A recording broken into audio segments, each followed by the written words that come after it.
F.D. Moon, the man for all seasons.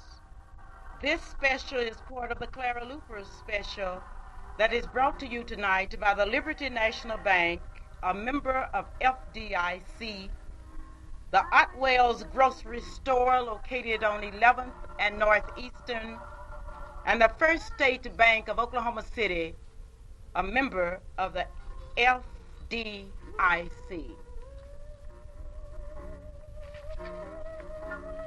F.D. Moon was a giant of a man, yet he was born during the bad season of segregation and discrimination. He was a giant of a man, although his father and mother were both former slaves. He wore his glory well, yet he had every reason to fail. Born black, poor family, 9 children. But F.D. Moon built his own esteem and became his own legend. Hard work was his, working to finish high school, working day and night. Precious memories of F.D. Moon, who walked in the deep, infested valley of poverty, making it easier for those that were to come on. He moved out of the valley and built a solid educational wall for others to walk on. Precious memory of F.D. Moon, who never hit the panic button. He always gave the benefit of the doubt. He was truly the man for all seasons, and during this hour, you will have the opportunity to hear from the men and women who lived, who worked, and who have precious memories of him during the spring, during the autumn, and during the long winter nights.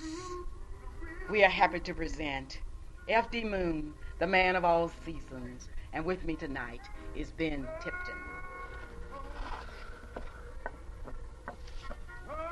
F.D. Moon, the man for all seasons, was born May 4th, 1896, near Fallas, Oklahoma. His father and mother were both former slaves. His father was an early-day school teacher, and his mother became the president of the Women's Home and Foreign Mission Baptist Convention during the territorial days. Of the 9 children in the Moon family, 3 became preachers, 3 became teachers, 1 became a blacksmith, 1 became a successful farmer and landowner in western Kansas.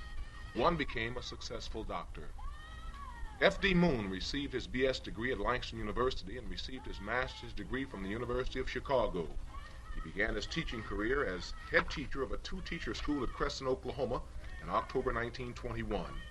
He served there 10 years and left a greatly improved school with a greatly improved modern brick building. He also left an improved school with a modern faculty of 7 teachers and a beautiful campus. He became principal of the Douglas High School at Wewoke, Oklahoma in 1931.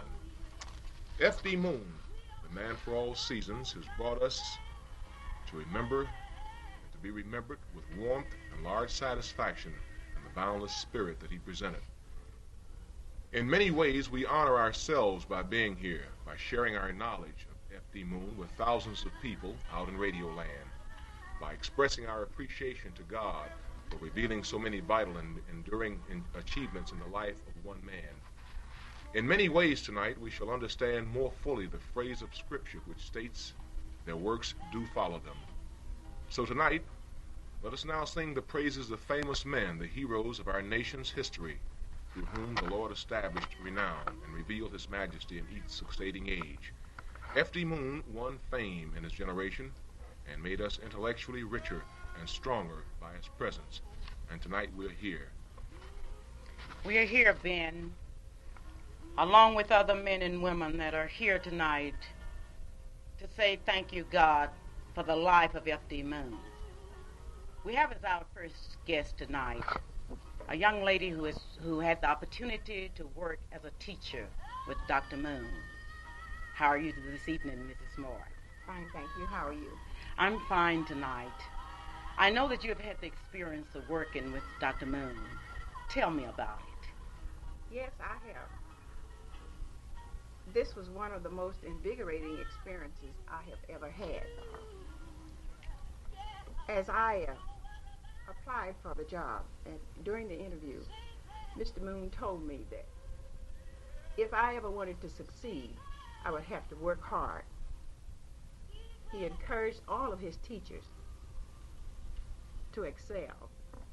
He encouraged me to attend school and acquire my degrees. He said, get as many as you can because you will always need them. Thank you so very kindly for sharing that experience with us out in Radio Land tonight. Then we have a resolution of condolence here from Mayor Latins, who regrets that she cannot be with us tonight. She's all in.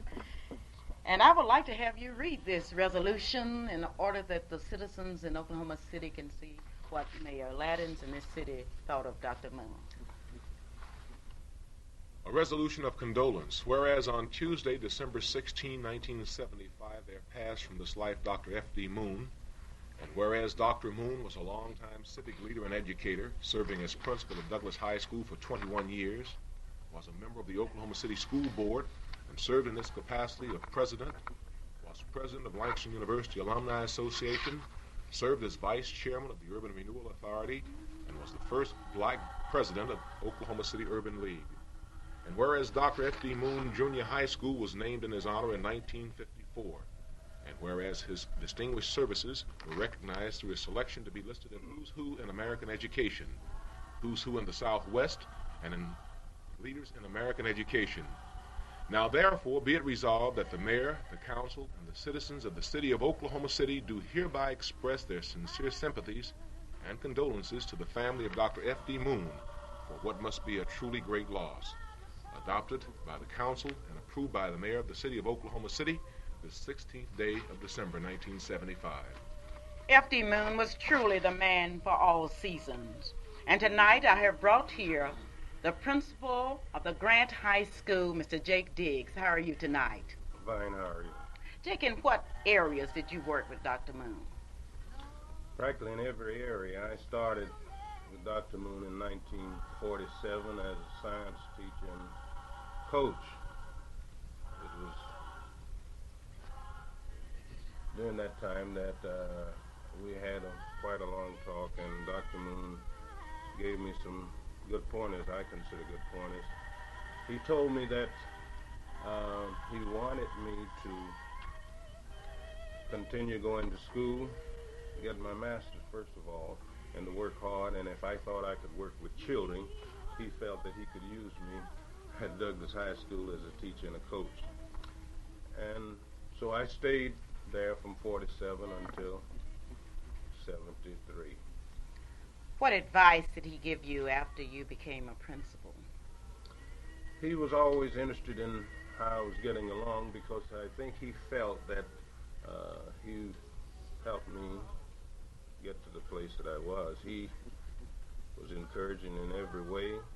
He wanted to know how I was getting along, told me to continue to work hard, don't get discouraged, because I had the making, he said, of a great administrator. I hope he's right. I'm sure that he was right. And certainly we would like to thank you tonight for being our distinguished guest. Thank you for inviting me. Being truly, Mr. F.D. Moon was a man for all seasons, and I know those of you out in radio would like for us to deliver a message tonight on your behalf. You may call me here at 478-2100. Mr. Diggs spoke of Dr. Moon, as we all affectionately called him. He said that he hoped that he was right. He certainly was right. I think perhaps that's the greatest thing that he inspired us all to feel and to accomplish. That thing of that you have and you can do. And one who knows perhaps better than most of us, and there is a room full of people here to say kind words about Dr. Moon. While they did say it during his lifetime, they're saying it again. And this person would be Mrs. Minerva Sloss. She's a language arts consultant, and she formerly worked for Dr. Moon. Mrs. Sloss? Thank you. Clara, I was so very happy to be included here tonight because I worked with Mr. Moon for 15 years. I first came there as an English teacher of ninth graders, and then I taught senior English and worked up to head of the language arts department and journalism. It was during that particular time that I got to know him, and I consider him and his family as dear friends. He was truly a servant, dedicated to molding minds and lives of human beings, and he will be missed. He will long be admired and remembered. His spirit will live on, and I really praise you highly for having such an opportunity as this tonight.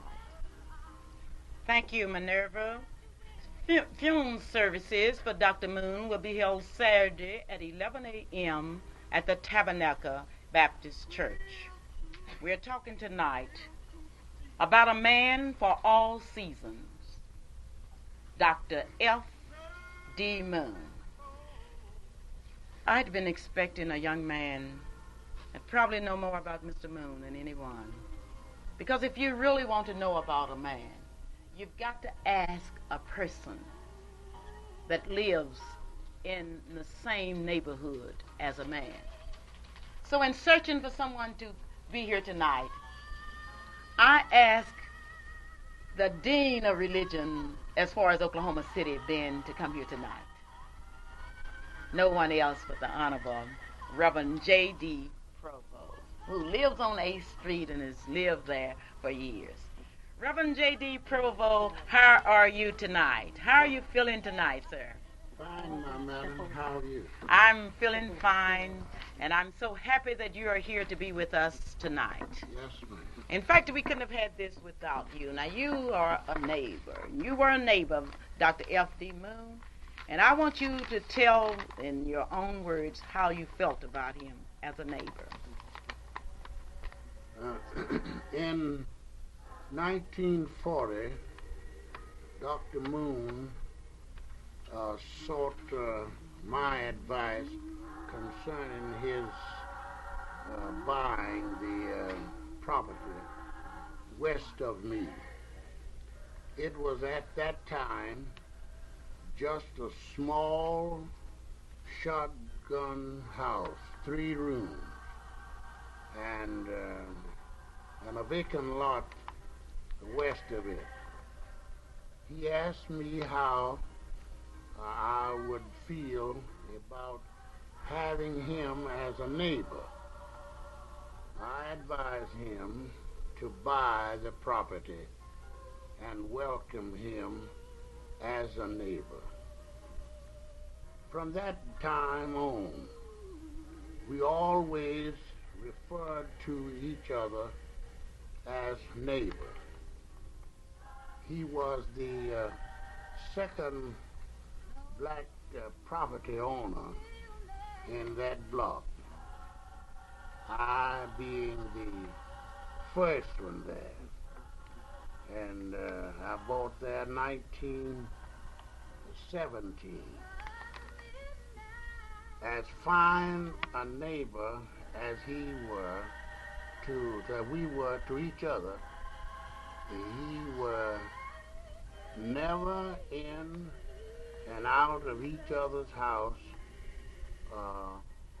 over 35 or 40 times, and the whole time we lived together. That's one of the ways that we were fine neighbors. We only saw each other as when we needed something. We either one of us was big about meeting each other in the home. We meet each other on the street and talk to one another when we're in town. When one is going out of town, we would ask each other to watch our home. And that's the way we went. Always notified each other when each one was going out of town. And we each watch over the property of each other.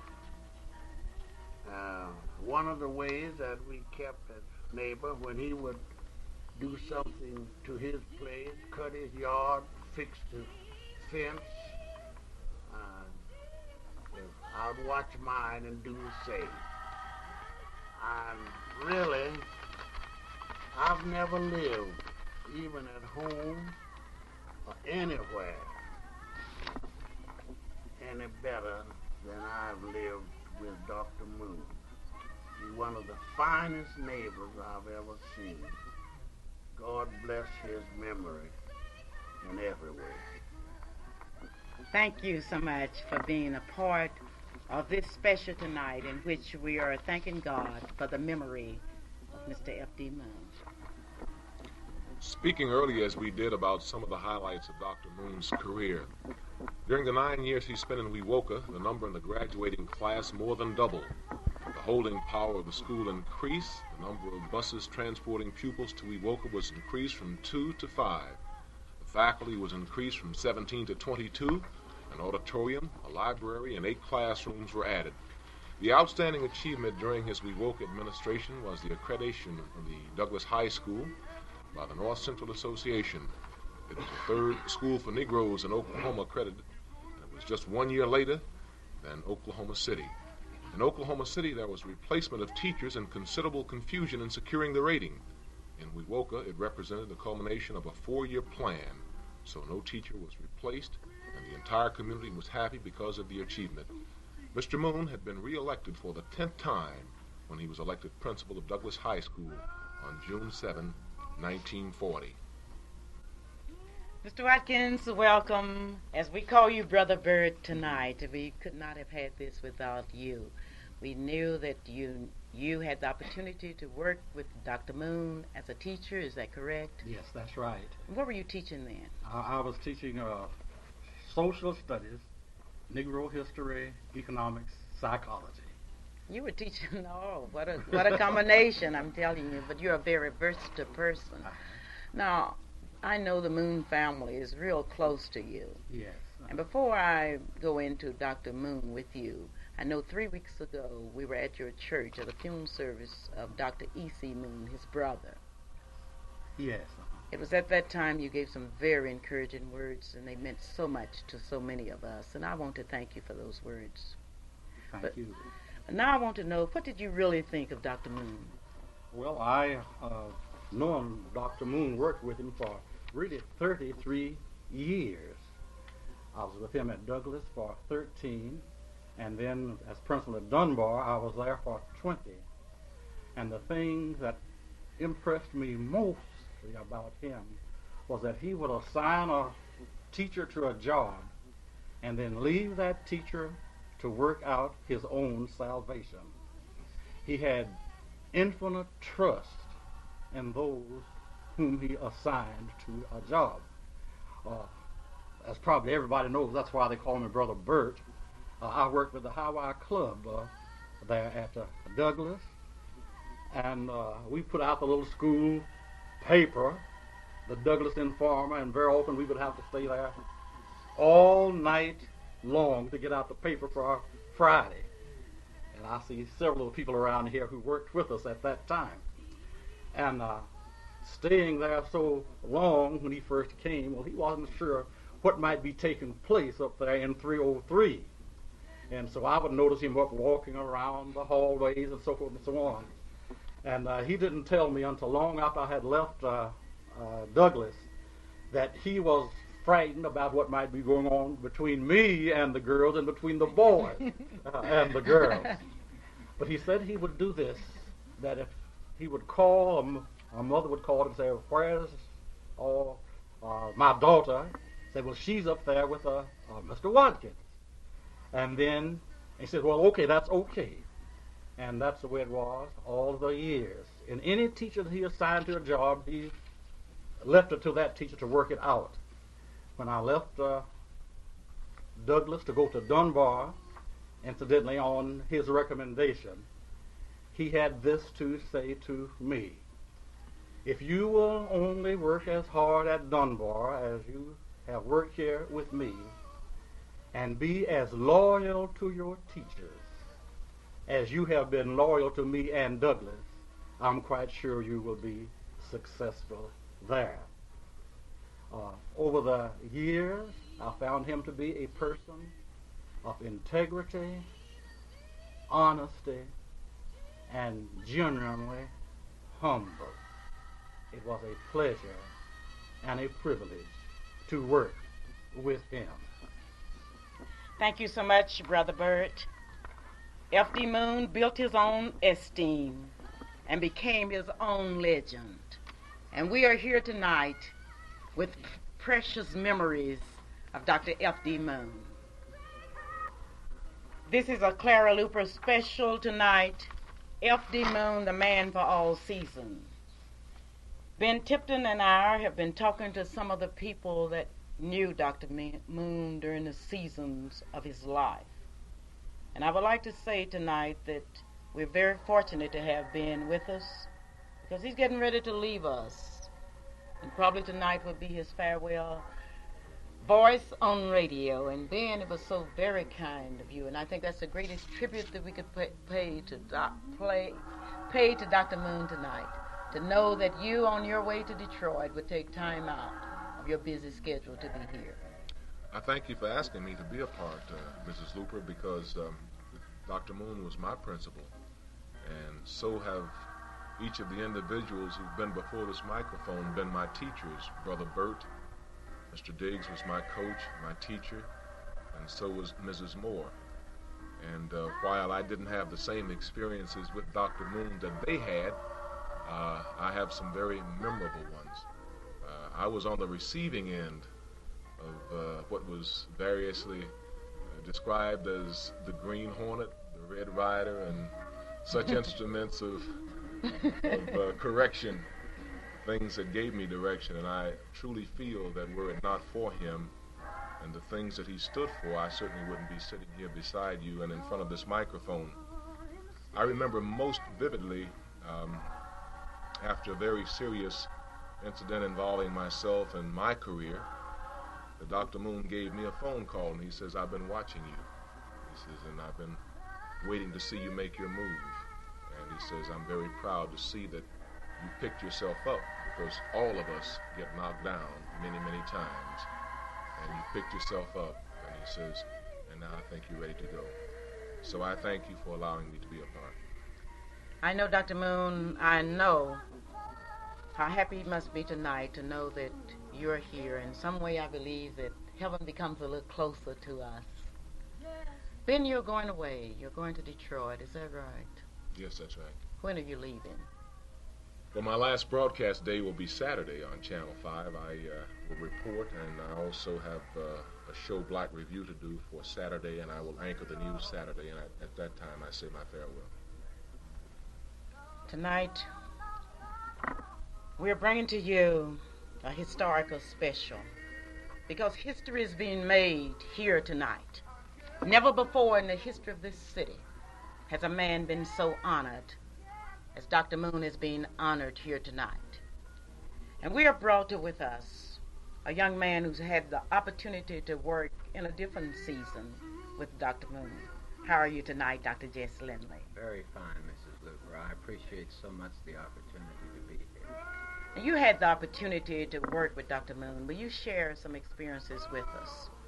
Yes, ma'am. I would indicate that I've never known a person whose dignity, whose integrity shone just like a badge, a bright, shiny badge. We had many turbulent sessions when Dr. Moon was on the Board of Education, and I think he always represented the voice of calm and reason. He always showed respect and kindness, even if he disagreed with a person very vigorously. I think those of us on the administrative staff appreciated Dr. Moon so much because we felt like he understood school administration. He understood school administrators.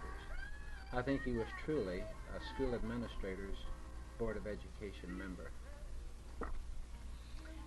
I Thank you so very kindly for being with us tonight and being a part of this broadcast. I had a call from Mr. Foster Estes, the former president of the Board of Education, and he wanted me to express his sympathy to the Moon family, and he wanted me to say that he felt that Dr. Moon was a man of the century. And incidentally, Ben, I have a letter here from C.B. McCrae. Would you share it with our audience? It reads, "For 25 years I've known Dr. Moon. I've known him as a family man, as a Christian man, as a teacher, as a principal, as a civic leader, and as a member of the Board of Education. In each of these, he has always stood tall among his peers. He was respected and loved by all who knew him.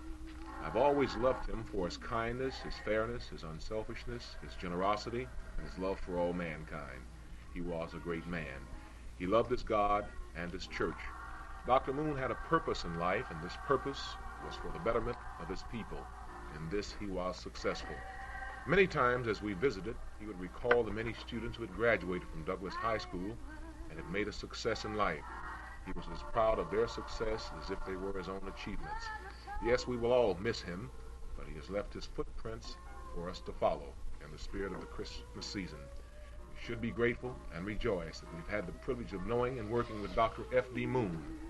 God gave him to us, and now we give him back to God." Signed, C.B. McCrae. Thank you, Mr. McCrae, wherever you are tonight. Funeral services for Dr. F.D. Moon will be held Saturday at the Tabernacle Baptist Church at 11 a.m. Those of you out in Radio Land that would like to express a thought, why don't you call us here at 478-2100.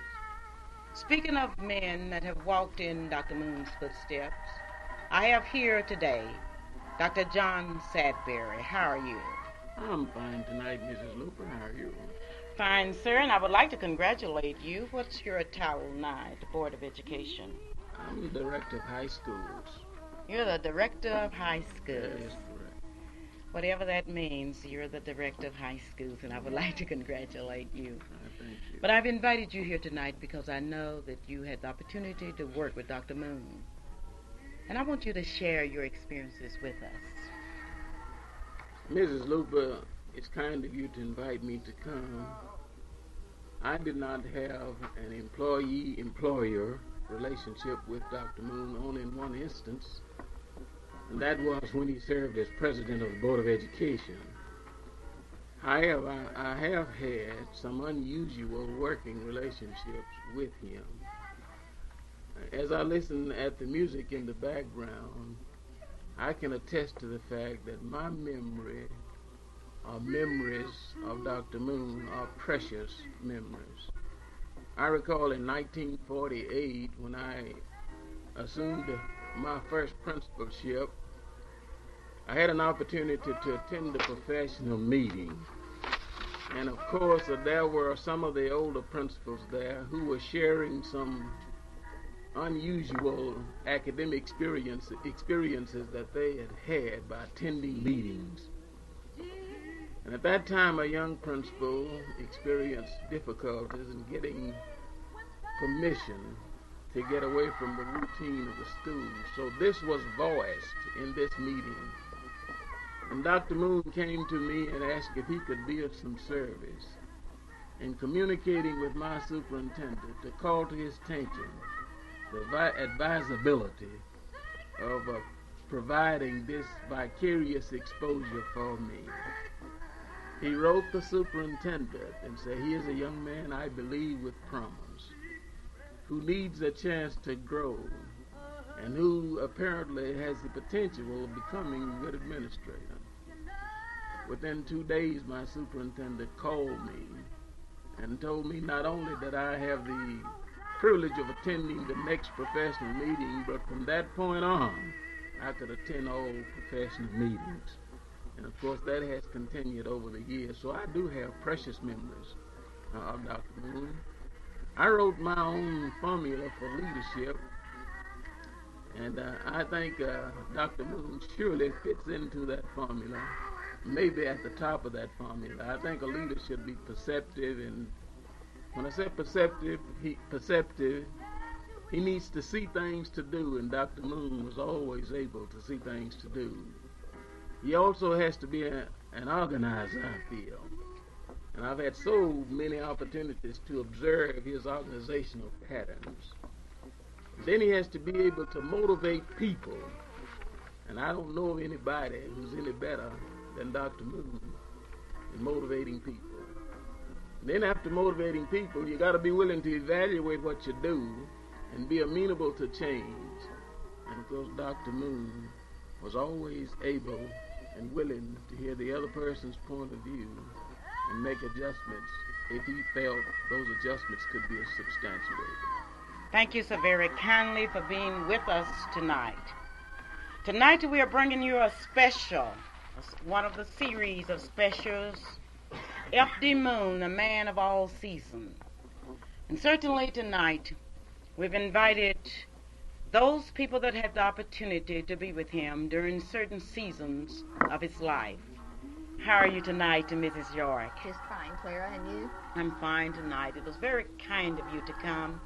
I knew that you knew Dr. Moon, and incidentally, I have a picture of you and Dr. Moon. I think I have one of the few pictures that was taken on this day that Dr. Moon was installed, or was it, what do you call it in the Board of Education? When he took the oath of office. Right, you were there. Now, you had the opportunity to work with Dr. Moon. Would you share your experiences with us? Well, yes, after I became a member of the board, the same time Dr. Moon did, my husband and I both came to very close friends with Dr. Moon. He was a very good Christian man, and we had many, many long telephone visits, and I feel that Dr. Moon and I felt the same way about just about everything. There were times we didn't agree on how to go about doing these things, but we never disagreed in anger. And this is one of the reasons that I submitted his name to the Board of Education as Vice President of the Board, which I'm very pleased that he was elected as Vice President and ultimately become the President of the Board, even though his health was so poor that he was not able to finish. I think it is a tribute and an honor for him and all of the things that he's done to have been the President of the Board of Education, because he truly deserved that title. Mrs. York, so many people in this community think of you as a person that's an anti-busser, and no one would really believe that you were the one that made it possible for Dr. Moon to become President of the Board of Education. Well, it's very true. I am an anti-busser. I still do not believe in busing. But I don't look at the color of one's skin to tell whether you do or do not bus them. I just feel that we need neighborhood schools.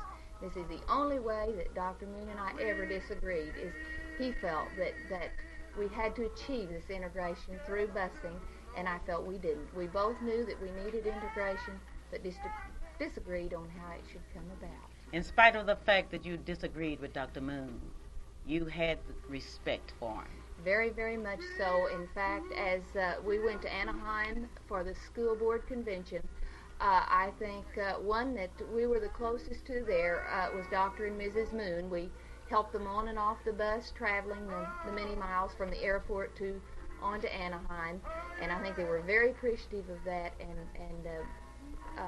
we had a great deal of fun with them out there. Thank you so very kindly for being a part of our special tonight. It's my privilege. Thank you.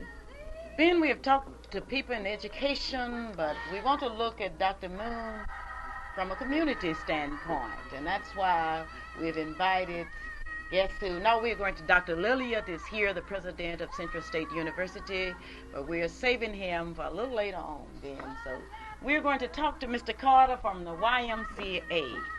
How are you tonight? Fine, fine. Mr. Carter, you knew Dr. Moon. Would you share your experiences as a YMCA man with him? Yes, in 1952, when I came to Oklahoma City out of graduate school at New York, I had the great pleasure of meeting Dr. Moon. Dr. Moon was, I think, a great Christian and a fisherman of men. In 1946, Mr. Moon and a group of lay persons here in Oklahoma City got together with the Metropolitan YMCA to decide that they wanted a YMCA in the northeast section of our city. He was the first chairman of that board. In 1954, through his leadership and fellows like Bert Watkins and all the other fellows that pitched in at that time, caused a new building to be had at 614 Northeast 4th. And for some 30 years, he was involved in that particular facility and the community as far as the Young Men's Christian Association. My first time in meeting Dr. Moon was at an assembly program at Douglas High School, and I used to sign my letters, characters caught, not taught. And he asked me when Brother Bert introduced me to him, he said, "You're that young upstart that has the philosophy of life about character. What do you mean by characters caught and not taught?" And for the longest of time, he used to kid me every time he would see me about coming up with a philosophical statement like that. And coming back to Oklahoma City 20 years later to do some YMCA work in the Metropolitan YMCA, he began to ask me, and it was one of the gratifying things to know that Dr. Moon was still here, that his leadership was still being exemplified in the community. And one of the reasons that I took the job, because I knew of that type and caliber of men in Oklahoma City. So Clara, he has been a real fisherman of men to me, and an ideal, something to shoot at as a worker in the community with and for the people. Thank you so very kindly for being with us. Ben, who do we have next? Larry, before I call our next guest before the microphone, I think I might, for those who perhaps tuned in just a little late, remind them that we've had already Dr. Jess Lindley of the Oklahoma City school system, Brother Bert Watkins, former co-worker of Dr. Moon, former employee, now retired, Reverend J.D. Provo, the oldest minister active in Oklahoma, Principal Jake Diggs, he's a former teacher, coach under Dr. Moon, and now principal of U.S. Grant High School. Mrs. Jessie Moore, former teacher of Dr. Moon and now a retired teacher. Mr. John Sadberry, former Douglas High School principal, and of course now with the Oklahoma City School Board. Dr. Bill Lillard, he's former director of the school board. We've not heard from him, but he's in the studio and we will. Mrs. Yvonne York, she's a former school board member. We've heard from her. We've heard from Mrs. Minerva Sloss. She's a former school teacher with Dr. Moon and presently a language arts consultant. We've also heard just recently Mr. Carter from the YMCA. He was here some time ago and he's back again, as you heard him say, and we're glad to have him back. I'd like to introduce now another friend, and fortunately for me that I know each and everybody in the studio, the Executive Director of the Urban Renewal Authority, Mr. James White. Good evening.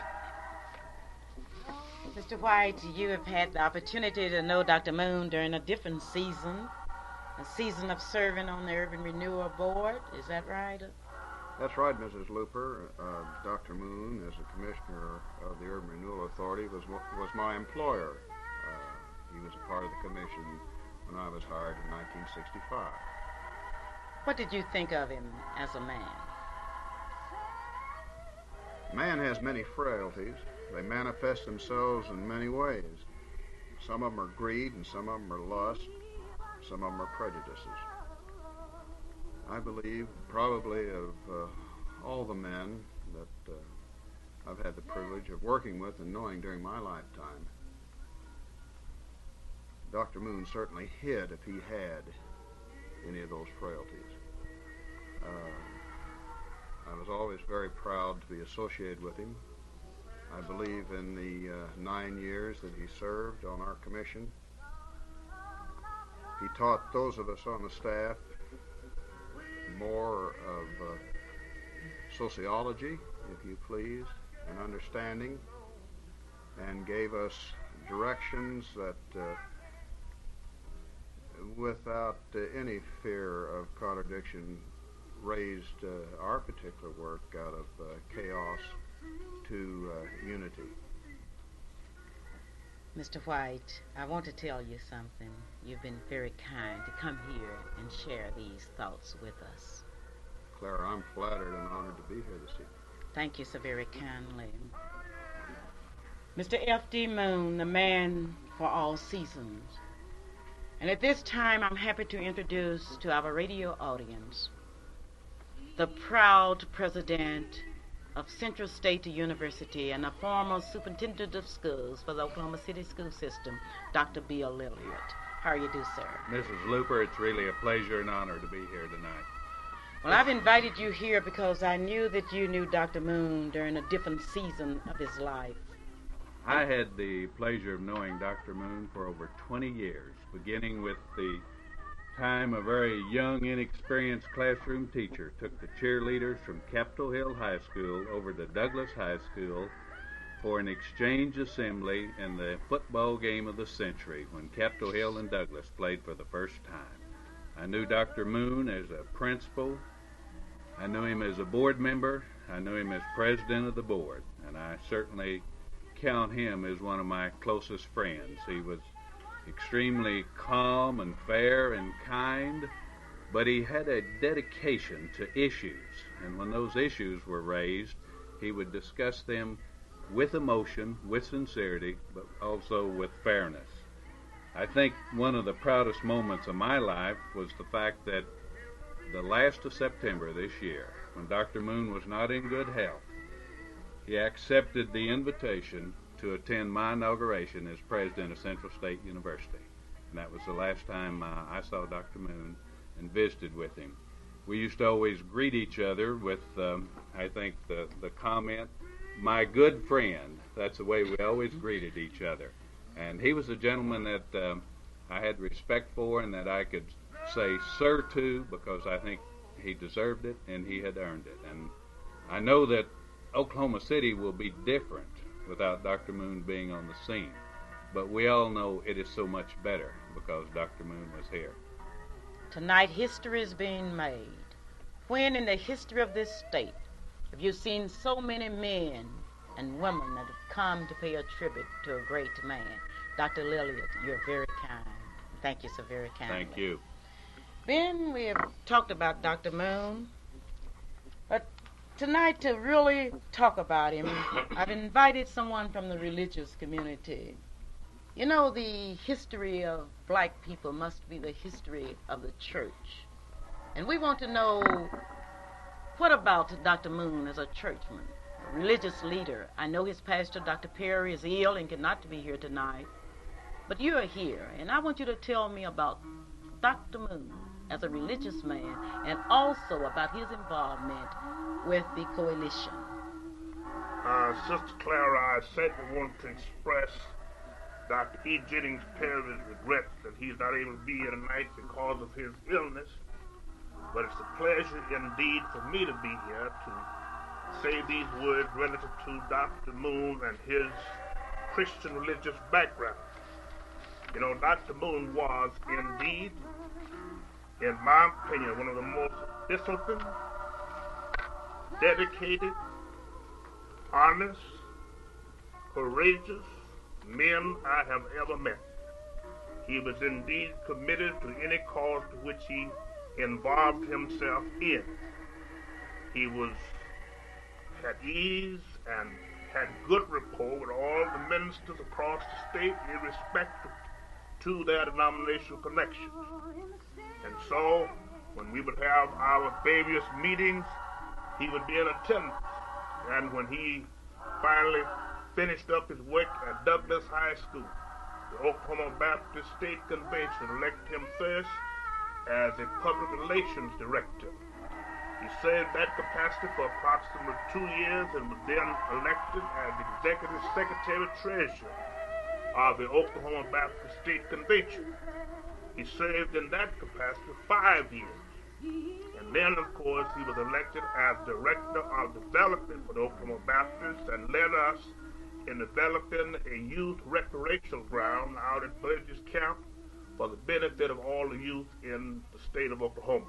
He built a cabin, he built a road, paved it, and he was the kind of person who believed in having everything done in order and right. This is Dr. W.K. Jackson. I apologize to you, Dr. Jackson, for not introducing you formally to the radio audience. But every time I see you, I take for granted that everybody knows that voice. Now, tell me the role that Dr. Moon played during the Sanitation Strike. Well, really, Dr. Moon was the kind of person that played a role in everything that was good for people.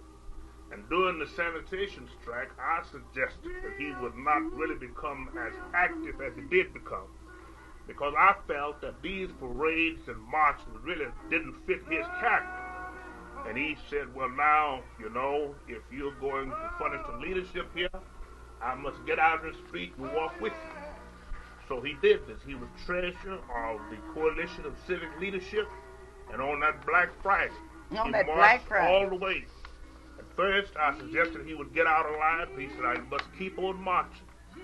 And that's the kind of person he was.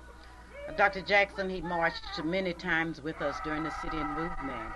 And when I ran for the United States Senate, when other people ran from me, he ran to me. He was the first person to give me a contribution for my cause. And I know that Dr. Moon was working with you on that celebration on January the 18th. This is correct. He was already involved in this celebration we are having for Dr. Martin Luther King, the celebration of the late Dr. Martin Luther King Jr.'s life on the 18th of January coming up. And he's always been involved in things for the good of the community. You know, and I think about when he was leading in the building of the new Douglas High, that was known then as the new Douglas High School. And he was so poised and courageous and furnishing leadership in really getting people committed to support the cause.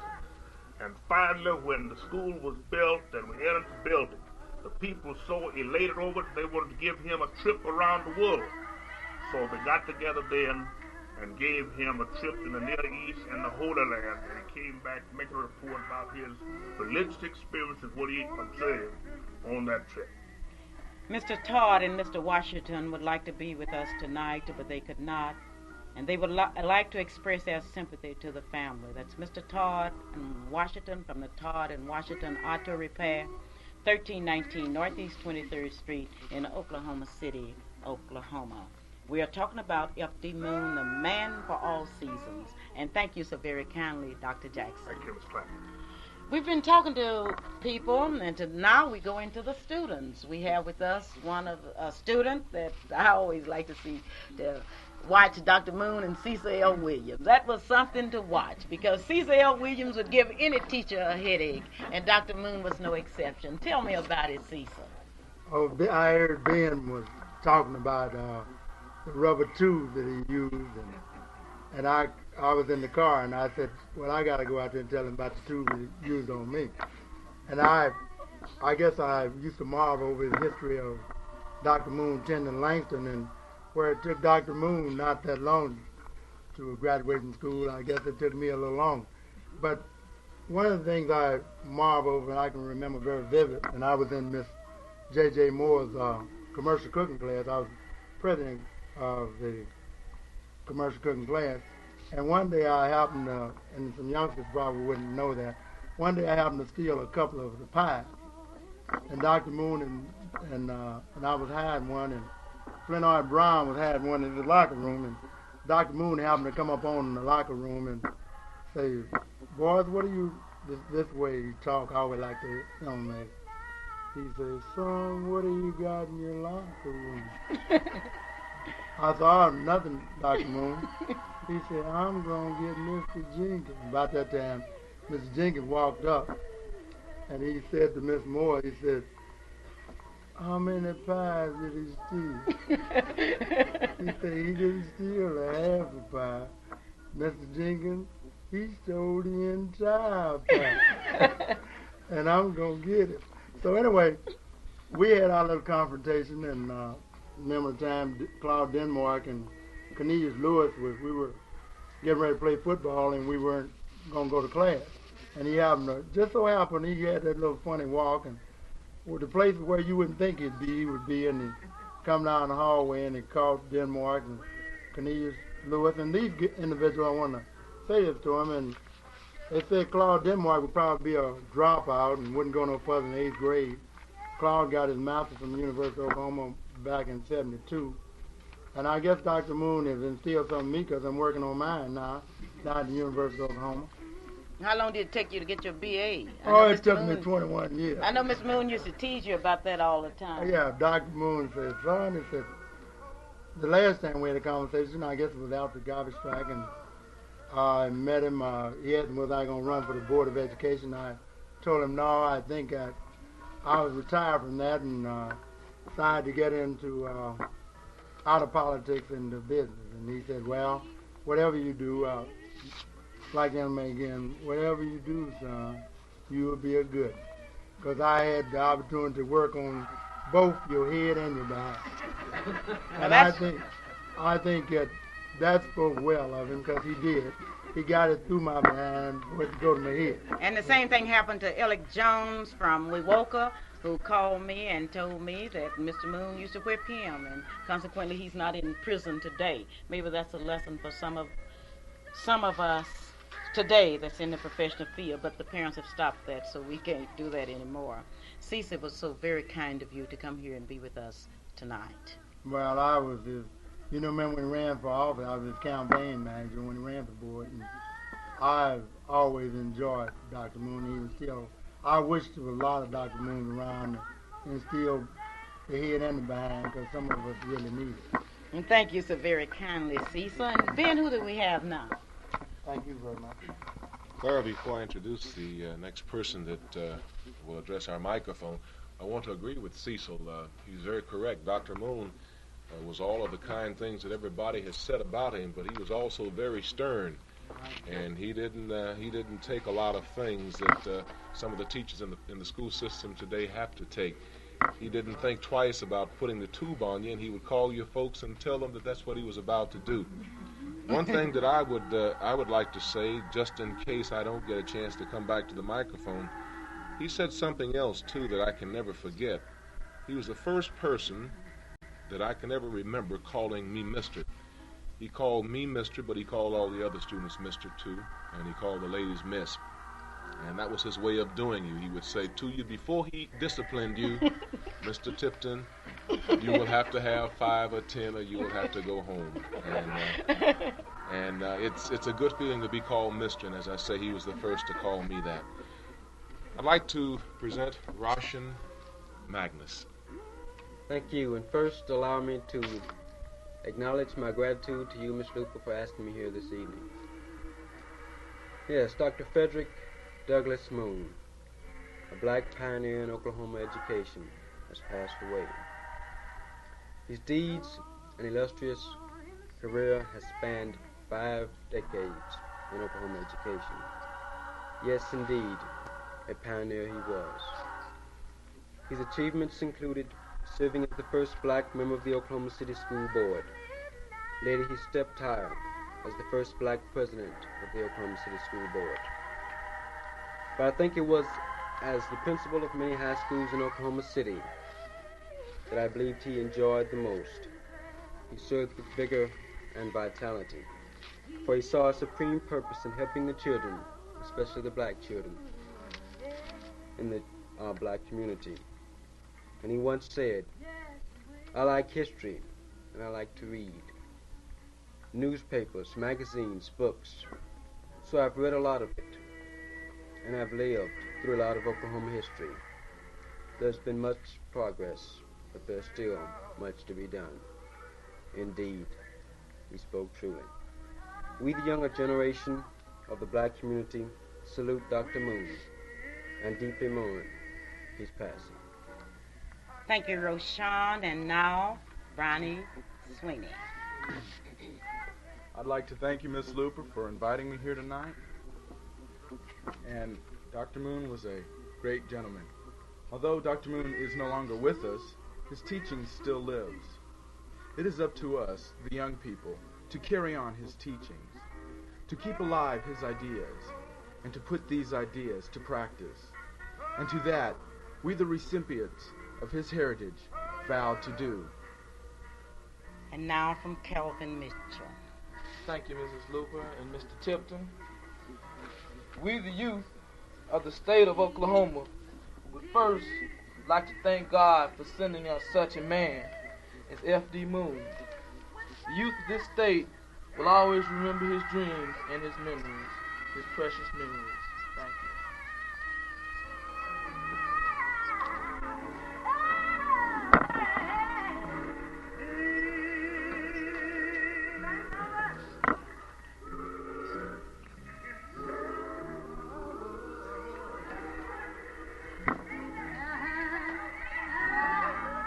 Mr. Glenn Gibson, a very successful insurance man, is here tonight. Glenn, I know that you have a word to say about Dr. Moon.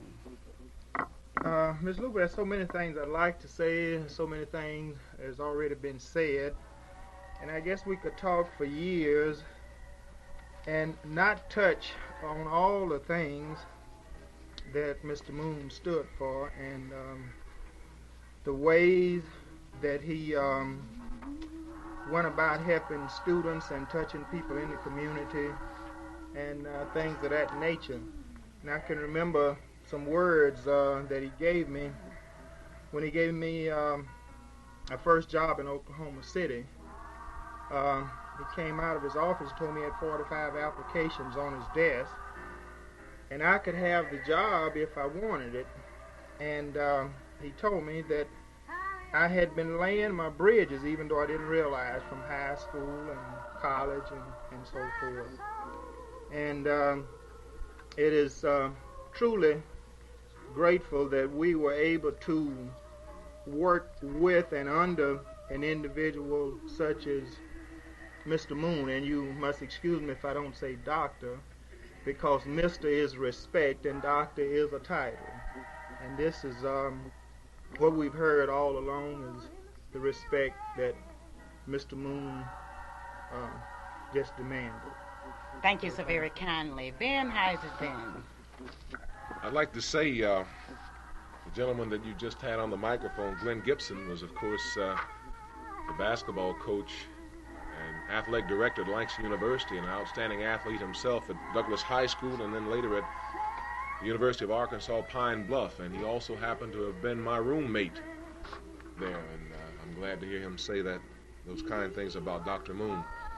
I'd like to appreciate, not in any particular order, but all of the people who've taken time to come out and pay this tribute to Dr. Moon. Dr. Jess Lindley of the Oklahoma City School System, Brother Bert Watkins, retired now, and we all know Brother Bert, Reverend J.D. Provo, and I say with great respect, too, the oldest living minister active in Oklahoma, Principal Jake Diggs, now principal of U.S. Grant, former employee of Mr. Moon, Mrs. Jessie Moore, also former co-worker and teacher, now retired, Mr. John Sadberry, former principal of Douglas High School and now with the Oklahoma City School Board, Dr. Bill Lillard, former director of the Oklahoma City School System and now the principal of Central State University, Mrs. Yvonne York, a former school board member, Reverend W.K. Jackson, and as he often says, you can put a tack on that, that's just what he means, outstanding community leader, and the pastor of the St. John Baptist Church, Mrs. Minerva Sloss, one of my former teachers at Douglas High School and now a language arts consultant, Mr. Carter, a good friend who was with the YMCA, and he's back with us again, and we appreciate that.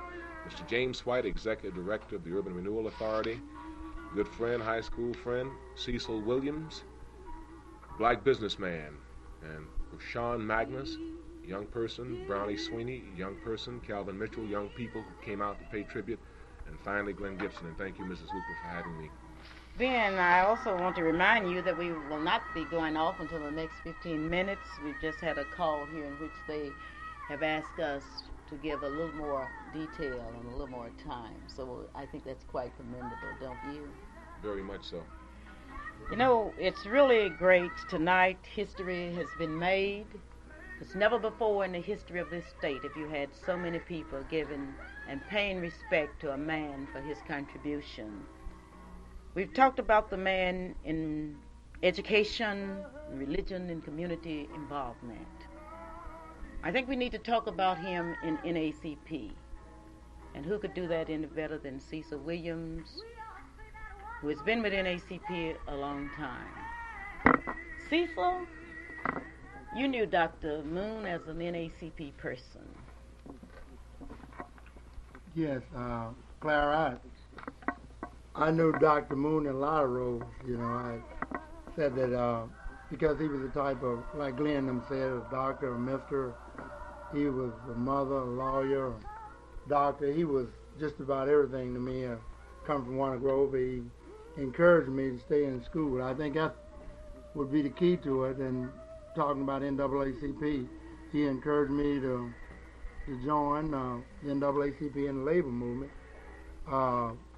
He encouraged you to do a lot of things, Clara, and I think it, without a doubt, you know, a lot of people like to put flowers on people's caskets after they leave and things, but he was a giant of a man. I think that Ben hit the nail on the head when he said, Reverend Jackson said, you can put a tack on that. If that's the type of man and individual, that's the type of life he lived. With the NAACP, he used to see some of the kids off and pay his money, put his money where his mouth's at. And a lot of people like to talk a lot of rhetoric. But I think it, and even before his shining hours is over, if we and the rest of us are committed in the community could do as well as the NAACP to commit their money and their time as this man, some 79 hard years, have did in our community. And without him, Ben was talking about the achievement he probably made in TV, and me in the labor movement, and Glenn in insurance. I think that without the man coming into our lives, many of us be lost, would probably end up in the penitentiary or somewhere. But he was.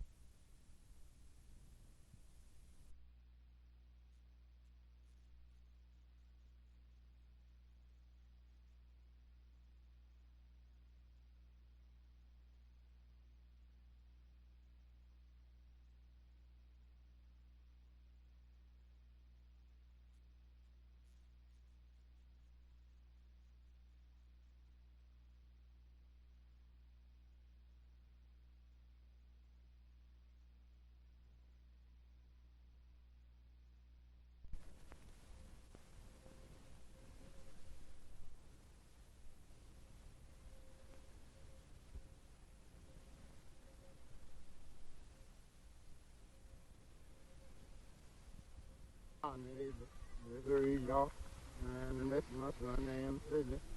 And then I'm December 30th, this year, wasn't it? This is no image. And then,